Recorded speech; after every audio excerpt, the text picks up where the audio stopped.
Και φίλοι, καλησπέρα.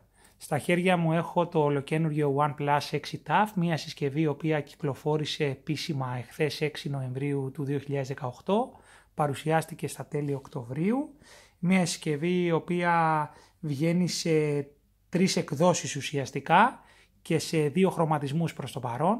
Η μικρή έκδοση είναι με 128 GB και 6 GB RAM και έχει 5,5 εκατοστάρικα. Η λίγο πιο μεγάλη διαφέρει μόνο στα GB της μνήμης με τα 8 RAM και 128 εσωτερική μνήμη. Αυτά είναι και όλα στα συγκεκριμένα που θα κάνουμε unboxing, και σε mirror black αριστερά και σε midnight black δεξιά, οπότε να έχουμε μία εικόνα πώς περίπου είναι.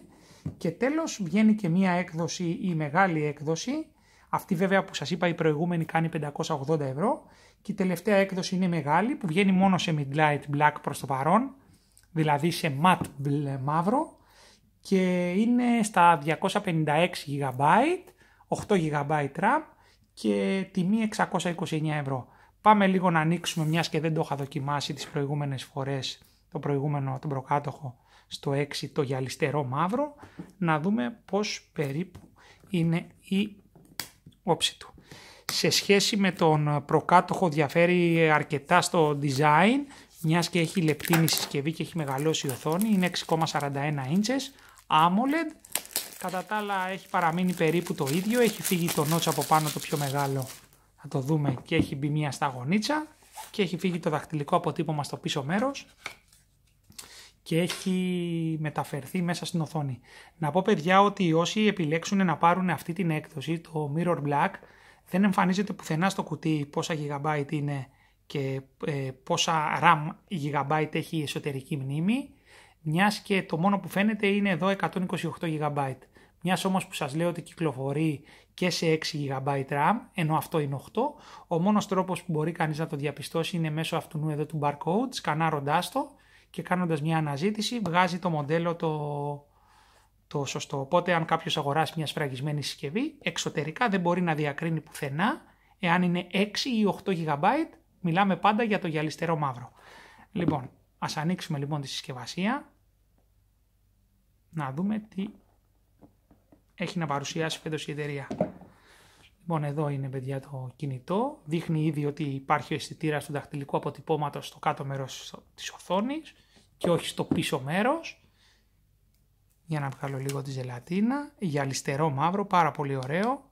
Διπλή κάμερα παρέμεινε 16 και 20.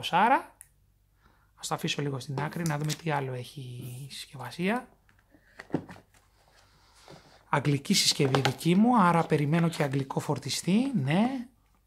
Αγγλικός φορτιστής, καλώδιο φόρτιση και συγχρονισμού. Και εδώ περιμένουμε λογικά τη θικούλα. Για να δούμε, ναι. Μπράβο στην OnePlus. Και θικούλα μέσα στη συσκευασία. Κάποια βιβλιαράκια.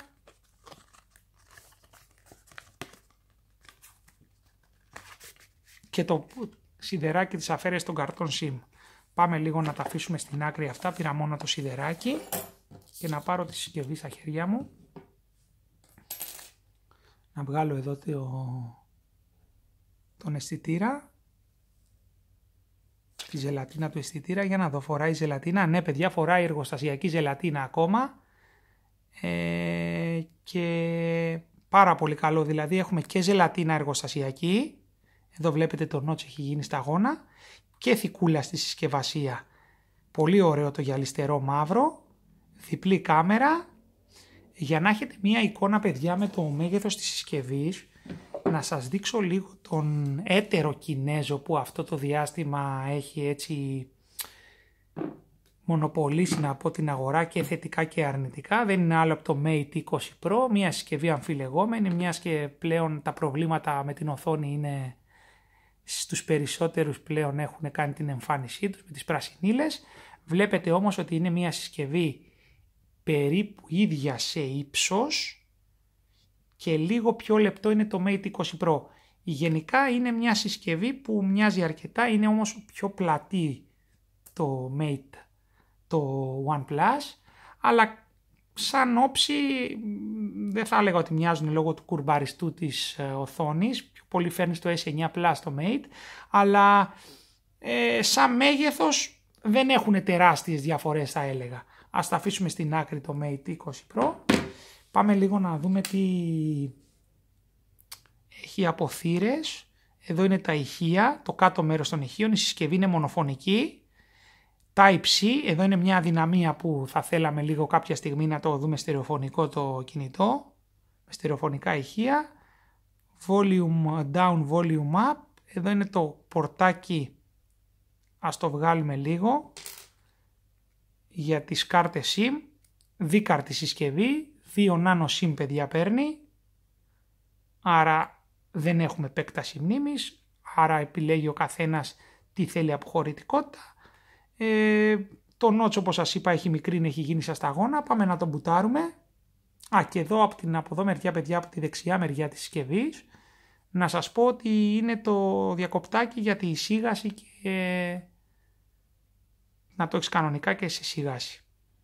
Λοιπόν, για να μπουτάρει. Out of the box η συσκευή, από ό,τι έχω διαβάσει, έρχεται με την έκδοση 9. Πάμε λίγο να δούμε. Κατά τα άλλα, Snapdragon 845, 8 GB RAM σας είπα, 641 inches η διάσταση οθόνης, AMOLED οθόνη. Να επιλέξω τα ελληνικά.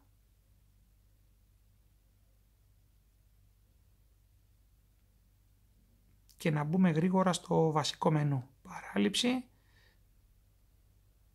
Να βάλω λίγο παιδιά το κωδικό του Wi-Fi. Να συνδεθούμε και εδώ. Ωραία η οθόνη φαίνεται. Δεν βλέπω ιδιαίτερα προβλήματα εκ πρώτης τουλάχιστον. Βέβαια τα ίδια έλεγα και για το Mate 20 Pro που τουλάχιστον το δικό μου κομμάτι δεν έχει εμφανίσει προς το παρόν τις πρασινίλες. Αλλά εκεί έχουμε αρκετά κρούσματα με προβλήματα. Εδώ πάλι θα πω ότι η οθόνη φαίνεται καλή. Δεν βλέπω προβλήματα, γωνίες θέασης ωραίες. Μην περιμένετε βέβαια ότι είναι επίπεδου Samsung οθόνες. Αλλά είναι μια πάρα πολύ καλή AMOLED οθόνη, η οποία τουλάχιστον εμένα η προηγούμενη γενιά της συσκευής στο OnePlus 6 με ικανοποιούσε απολύτως τόσο σε ανάλυση όσο και σε χρώματα αλλά και σε φωτεινότητα. Κάνουμε παράληψη τώρα τους λογαριασμούς.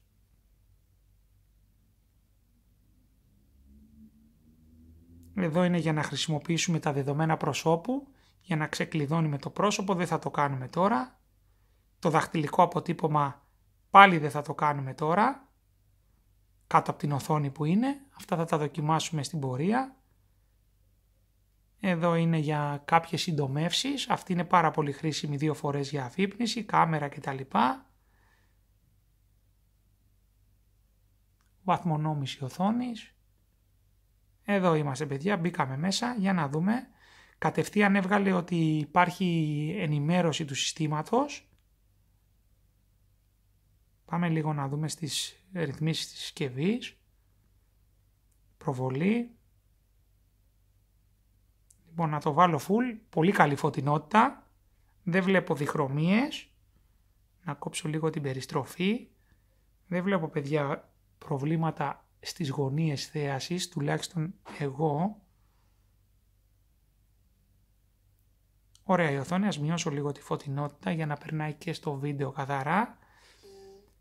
Πάμε λίγο σχετικά με το τηλέφωνο, να δούμε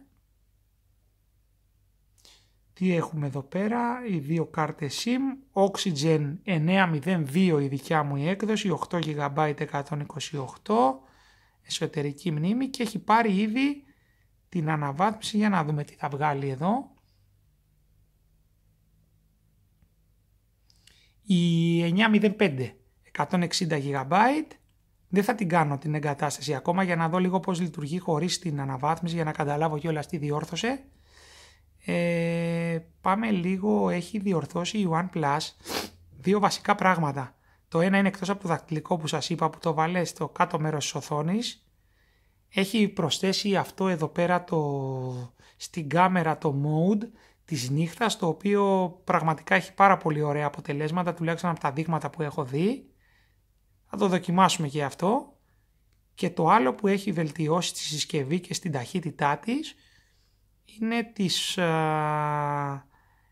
χειρονομίες, δηλαδή τα gestures, τα οποία, για να τα βρω λίγο, εδώ είναι κουμπιά και χειρονομίες.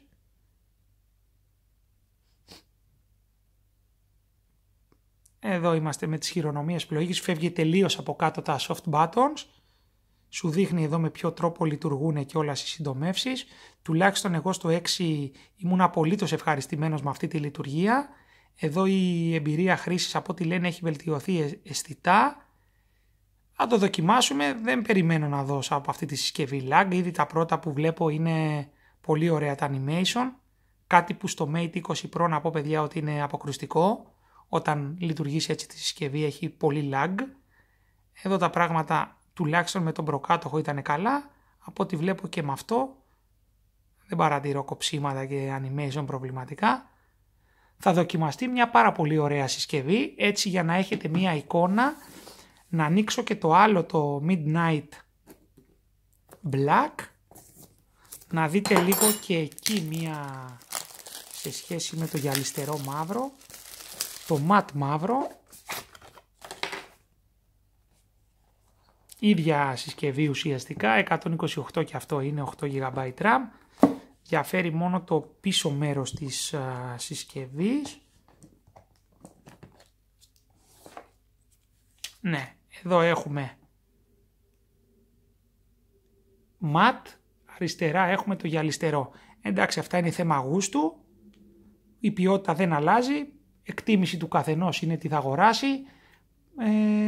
Πάρα πολύ ωραία συσκευή, έχει βελτιωθεί, να πω κάτι που ξέχασα παιδιά, πολύ βασικό, πριν κλείσω το βίντεο, ότι έχει βελτιωθεί πάρα πολύ το κομμάτι της μπαταρίας και η εταιρεία λέει ότι παραμένουν η ταχύτητα φόρτισης και όλα αυτά τα καλούδια που ξέραμε με τις ταχυφορτίσεις και η μπαταρία έχει πάει στα 3700. Μια μπαταρία η οποία αν μη τι άλλο νομίζω θα ικανοποιήσει τους περισσότερους από εμάς, μιας και περισσότερο θα αντέχει σε σχέση με τον προκάτοχο, αλλά κυρίως θα υπάρχει εκεί η ταχυφόρτιση, ο Quick Charge, ο Dash Charge μάλλον, ο οποίος είναι πάντα έτοιμος να φορτίσει τη συσκευή πάρα πολύ γρήγορα. Αυτά παιδιά, τα λέμε στο επόμενο unboxing.